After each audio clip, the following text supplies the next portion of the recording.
Hey guys, today we're going to look at adding and subtracting fractions. This is something that a lot of people have a hard time with, so hopefully I can be of some help and show you that it's not so scary if you just break it down and follow the steps. Here we go. Okay, so we're going to look at 3 different examples today. Now before we start, basically in order to add or subtract fractions, we need to make the bottom number the same in both fractions. Alright, this is called the denominator, the top number is called the numerator. But we need the denominator to be the same. So in this first example, it's nice and easy because the denominator in both fractions is the same, right? It's an 8.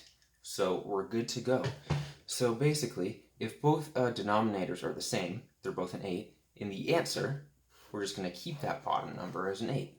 And then in the top, all we do is we do 1 plus 2. So what's 1 plus 2? That gives us 3, and we get an answer of 3 over 8. Okay, nice and easy. Get our brains going.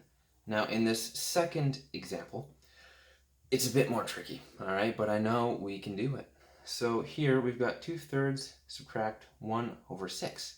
Now the bottom numbers aren't the same. Oh no. So what do? Well, basically I need to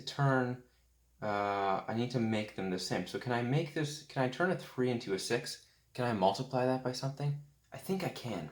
What happens if I multiply 3 times 2? That's going to give me a 6, right? So perfect. That's what we want. But now whatever I do to the bottom number, I have to do to the top number. So I have to multiply this by a 2 as well. And now we're going to rewrite this with our new fraction. So we're going to do, what's 3 times 2? That gives me a 6. And what's a 2 times a 2? That gives me a 4, right? All I've done is I've taken this 2/3 and I've rewritten it as 4 over 6. It means the same thing. It's just now we've got a 6 on the bottom. And we're still taking away the 1 over 6. And now it's just like the top example, nice and easy. We've got 6's on the bottom in both example, right? Or in both fraction. So for the answer, we're going to keep that 6 on the bottom. And we're just going to do on the top, we have a 4 subtract 1, and that gives us 3. Okay, now you could rewrite this because 3 over 6, that's half, right? So that's the same as writing 1 over 2. All I did there was I divided the top by 3, and I divided the bottom by 3. But either one of these would be correct, okay? So we get an answer of 3 over 6 or 1 over 2. Now we're going to do one more example, and this one is a little more tricky than the last one.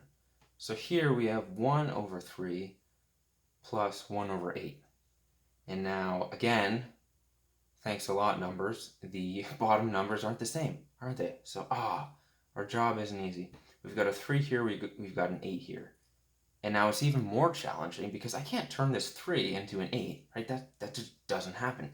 What do I multiply 3 by to make it an 8? It doesn't work. We have 3, 6, 9. It doesn't go into 8.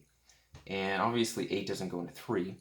So what we have to do is we have to turn both of these bottom numbers. We have to find a number that 8 and 3 both go into. So what's a number that 3 goes into and 8 also goes into? Let's think about this. Well, what about 16? Does 8 go into 16? Well, yeah, 8 times 2 gives us 16. Does 3 go into 16? 3, 6, 9, 12, 15. It doesn't. It goes into 15, but not 16. So how do we find a number that 3 goes into and 8 also goes into?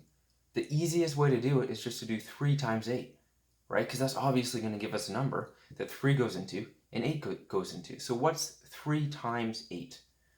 That's going to be 24, isn't it? So now we have a number. Basically, I have to turn this into a 24. I have to turn this into a 24. So how do I turn 3 into 24? Well, I times it by 8, right? We just did that. And again, whatever I do to the bottom, I have to do to the top. And then how do I turn this 8 into 24? Do we remember? Oh yeah, I times it by 3. Because I did 3 times 8. Right. And then whatever I do to the bottom, I do to the top. Okay. So now, rewriting this fraction here, we have 3 times 8. Gives me 24. I have 1 times 8. That gives me 8. Looking good. And then here I've got 8 times 3. Gives me 24. And I've got a 1 times 3. That gives me 3. And now, hallelujah, we've got 24s on the bottom, the denominators are the same.